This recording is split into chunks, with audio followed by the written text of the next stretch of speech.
We'd like to thank the following sponsors.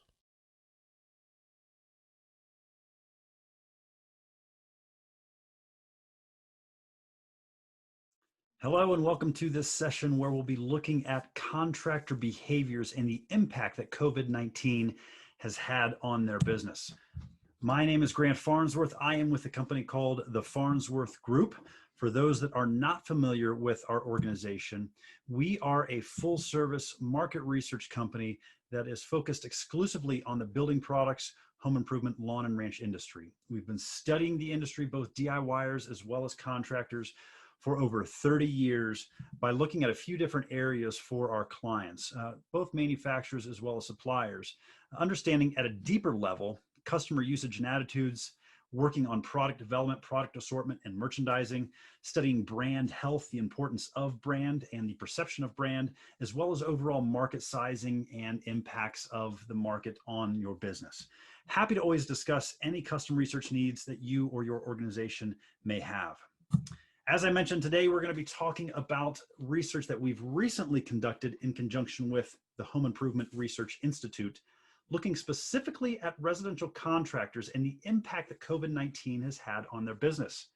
We are grateful for the opportunity to present to you all today and thank the NGA for the time. Before we get into the results, a little bit of background on this study. So we started in mid-March tracking on a weekly basis a core set of questions that are specifically geared around residential construction and project activity. On one side, we talk to DIYers, roughly 1,000 every week. And on the other side, we talk to over 300 residential contractors each week. Now, over the last 2 months, we've moved this just to a monthly survey because we've seen some consistencies week over week. So today I'll be sharing results that we captured at the end of August and comparing that to a lot of the research that we saw since mid-March. Starting with sentiment and concerns, the headspace of the contractor, how has it changed? What did we see happen when the pandemic really hit and the recession began? These are results from a quarterly index that the Farnsworth Group does amongst several contractor groups. And you'll see in Q1, and this research was conducted in Q1 at the end of March, the confidence had really dipped lower than we'd seen for several years prior. Now, almost 3 months later, at the end of June, we already saw that confidence begin to rebound, not at levels prior to COVID, but certainly in a positive direction. When we asked in our tracker, how concerned are you about recent spikes of COVID, we do see that there is a large amount of concern. However, the positive spin to that is the severity of concern is lessening week after week, month after month. So again, while they are concerned, the gravity of that concern seems to be dissipating slightly. What are they most concerned about? This has been very, very interesting. So as we look at some of these top lines, it has to do with finance and health and safety. And it's not just health and safety of the homeowners, but health and safety of the contractors and their staff. Once we get beyond these common concerns, we start to see a lot of mixing and matching of what may be most critical to these contractors. In the middle, you'll see a lot of things around ability to get project leads, ability to get materials, ability to close projects. Very, very fascinating, as these might not have been key drivers just 6 or 9 months ago. Conversely, at the bottom, what you'll see is ability to find labor.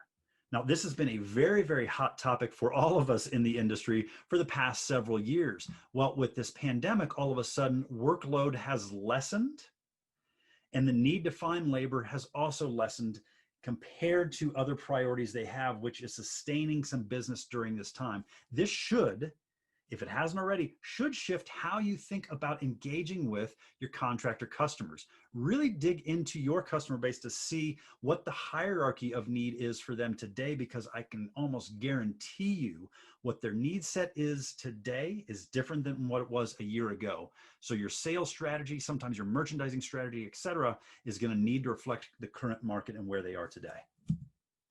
So let's look at some of that project activity and see how COVID might have impacted some of these behaviors. First and foremost, we asked on a weekly and monthly basis, has your work been delayed or stopped within the last month for any reason? And we are seeing still a high number saying, yes, I've had delays in August. Yes, I've had delays in July.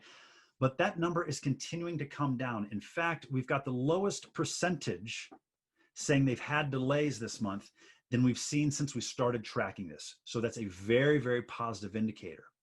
Now, what you're looking at here on the left-hand side are those companies that do less than $750,000 in revenue a year. Right-hand side, those doing more than $750K. And what we saw from the beginning, and this is true to other cycles, the larger the firm, the more likely they are to minimize their loss in revenue, to minimize their loss in work. The smaller firms oftentimes take a bigger hit. Why is that? Well, larger firms, oftentimes the large local or regional companies, are more oriented towards exterior replacement projects, roofing, siding, windows, doors.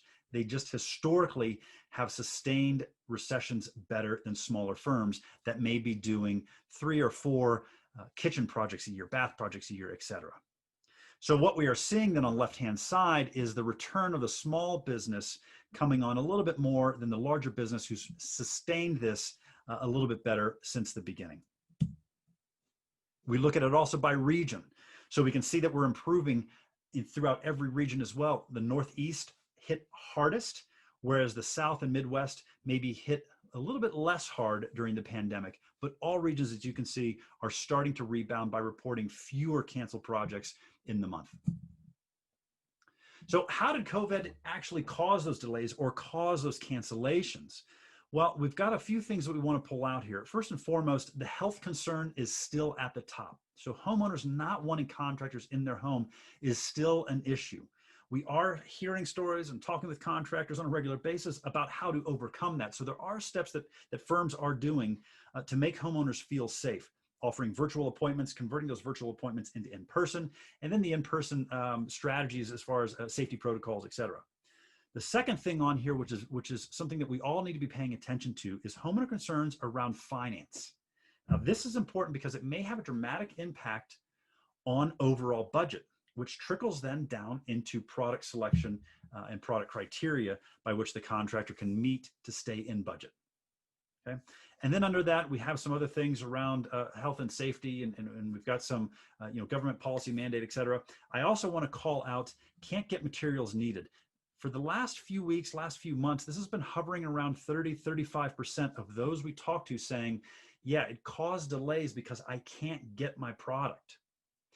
This idea around availability is going to be something that we'll talk about throughout today, and something that I'm sure you've discussed with your suppliers, your partners, your contractors already ad nauseum. Supply chain is what is turning out to be one of the biggest challenges in this pandemic for our industry, in large part because of the demand coming back, not only of existing homes, but also new home construction.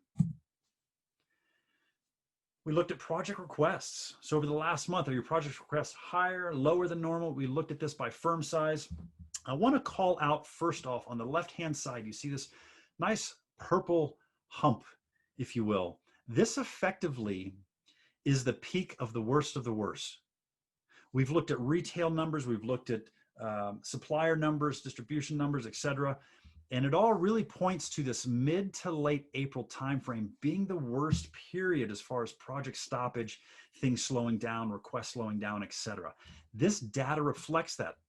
On the right-hand side, if you look at the larger firms, you have that yellow line that has the same as expected being the lowest in that mid to late April timeframe. Since then, we've been slowly rebounding. Now, this isn't to say that everyone's got higher than normal requests, but it's to say that the degree to which they've had lower requests is lessening. And we're seeing more firms reporting, yeah, you know what, I'm actually seeing the same as normal, the same as prior to COVID, the same as I would typically expect is really what I'm starting to see. And believe it or not, we're having more and more firms over weeks, over months report that they're actually seeing higher than normal project requests. So this by no means is a doom and gloom story. Yes, we've got some challenges still. We have some delayed and canceled projects. We have some lower requests than normal, but we are rebounding, and there are opportunities, our companies and our projects that are actually benefiting from COVID. Are they smaller or larger projects than before?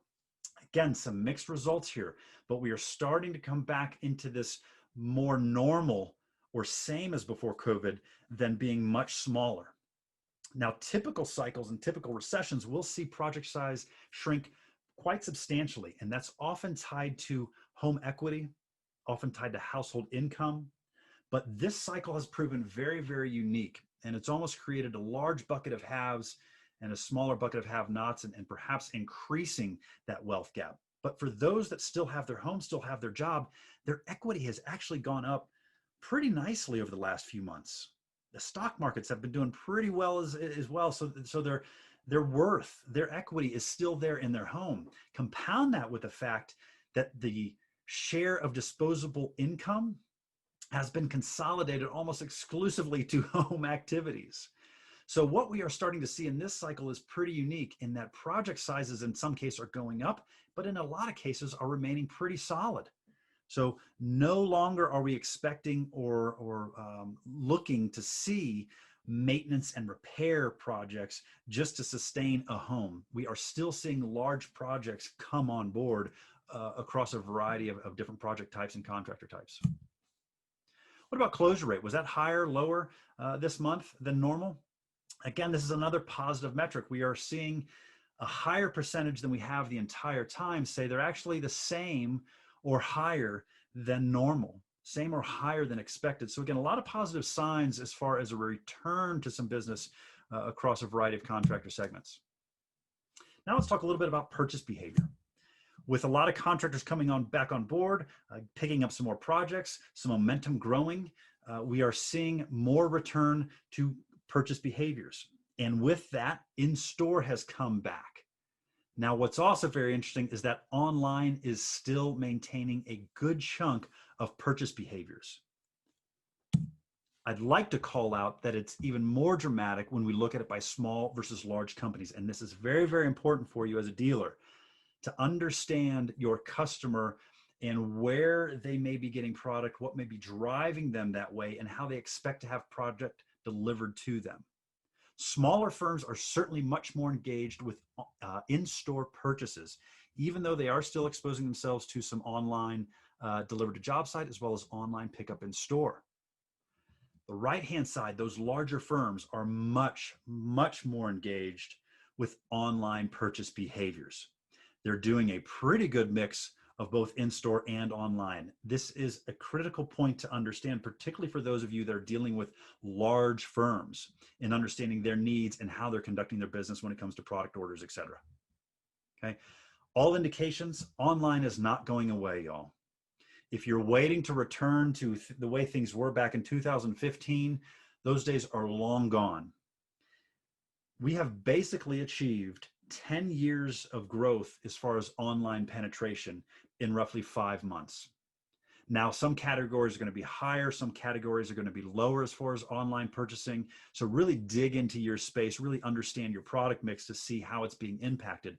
But overall, when we look at categories that we track as the Farnsworth Group in building products and home improvement, we've achieved a lot of accelerated online growth in a very, very short period of time. If you track any sort of retail sales, even from mass retail, I'm sure you've seen similar numbers and similar data being reported. There's no indication that it's going to go away.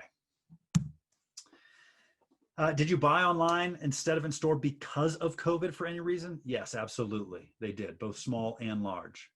Well, what was it about COVID that drove you to online? Certainly health concerns are still there. But if you look at the right-hand side, particularly with the larger firms, it's becoming more about availability, more about supply, having what I need in stock when I need it. Okay. Store closure was also an important thing, certainly more on the dealer side and lumberyard side than it was the retail and home improvement home center side.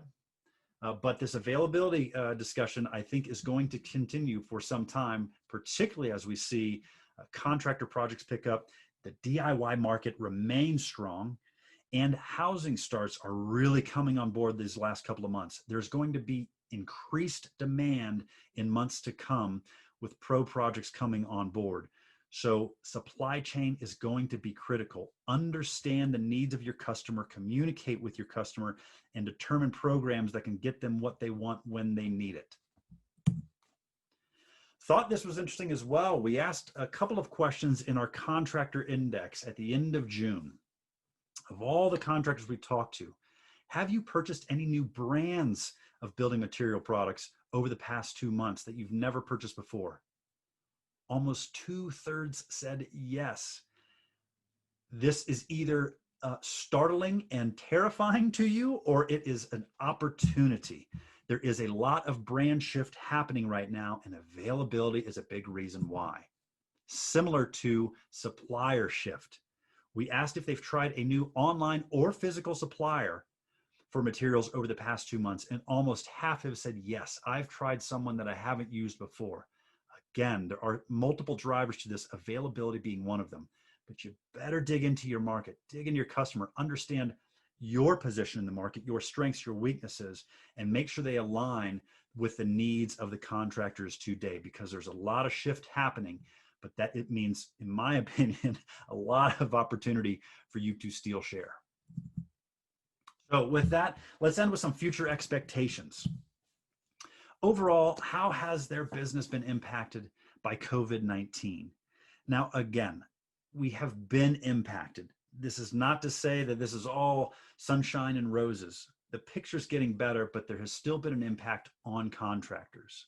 The glass half full view, however, is that impact is lessening the further on we get into this year. We're seeing some contractors be able to recover some of the work that was either put on hold or canceled in April and May, and make it up here in the back half of the year.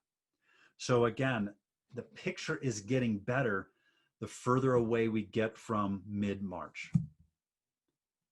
Looking at it on a regional basis, we see a similar story. Now again, the Northeast was hit harder than some other regions. The South perhaps not as bad, but all regions are starting to lessen the negative impact that has happened to their business because of COVID-19. Are you doing more or less projects due to COVID-19? And again, here we see a similar story. So we are certainly coming off the worst of the worst, which was really mid-April. And you do have some firms that are doing more work. I would say in the study and in other research that we're doing, we are hearing from contractors that those projects that involve healthy home, safety, and wellness within the project or part of the discussion, those projects seem to be closing at a higher rate. They seem to be writing more bids on healthy home-related projects. As window door dealers, we are in a great position to be able to promote and market our products as a part of healthy home projects. That is resonating quite substantially right now with homeowners. Like online behavior, healthy home discussions have also been accelerated due to COVID. Over the next few months, do you expect to do more, less revenue than you had planned prior to COVID? Similar story. Second verse, same as the first, right? So yes, my business has been impacted, but my gosh, maybe it's not as bad as I thought it was going to be in March or April. And in fact, there are some companies, you've got almost 20% of the contractors we talked to, a little over 20%, saying that, you know what, I'm actually doing better this year than I had expected. So there are opportunities out there for contractors. There are opportunities for manufacturers, for suppliers. The key is to be digging into the project needs, right? The hierarchy of product needs, and align your business with the market, because it has changed. Those needs have changed quite quickly than what we've been dealing with for the past several years. So some of those implications, what does this all mean? First and foremost, do want to mention pricing, right? We need to pay attention to these financial concerns of homeowners, because it may result in reduced budgets. This may lead to a little bit more price sensitivity that requires you to adjust product offering or potentially merchandising, right?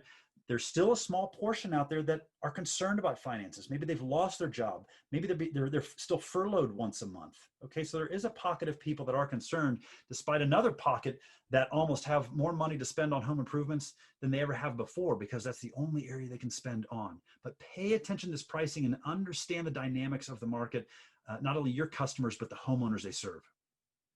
Projects, nesting, you've probably heard this term a lot, right? Nesting has driven a lot of thinking for homeowners about the type of projects that they want done in their home. Health concerns has risen to the top. Think about office space, think about outdoor projects, outdoor living. Look at the suburbanation that is happening right now. A lot of people are moving out to have yards, to have space, and rethinking what that space looks like. How do your products align with these new project trends? What does it look like for existing home? What does it look like for new? Again, because of nesting, because of the imprint that we're all having with COVID, those trends are not expected to go away anytime soon. Third one there is channel. Go where your customers are. If you think they aren't online, you're wrong. That's not to say the store is dead. We are not at all saying that, but now more than ever, it's important to understand both. We certainly have used online for years before to do some research, get information, but it's not just shopping and information capture anymore. It's now buying behaviors, particularly with the larger firms. So there's opportunity to steal and maintain share, because if you can be where your customers are, get them what they need when they need it, you will win. So what is the role of manufacturers and suppliers? Well, understand contractors' needs. They've changed, right? Leads, marketing, sales support, availability may be much more important today than labor and project management, right? So if you're still talking about labor, if you're still talking about, we can provide you this aspect or that aspect that maybe resonated 2, 3, 4 years ago and resonated for quite a long period of time, that may not resonate today. You need to understand your customer and shift to what and how you can support them in today's market. Again, want to thank NGA for the opportunity. Please reach out to myself, anyone else at our firm at the Farnsworth Group. We're always happy to share results of not only this contractor research, we've got DIY research we'd be happy to share, as well as discuss any research needs you or your organization may have. Thank you, stay safe, and be well.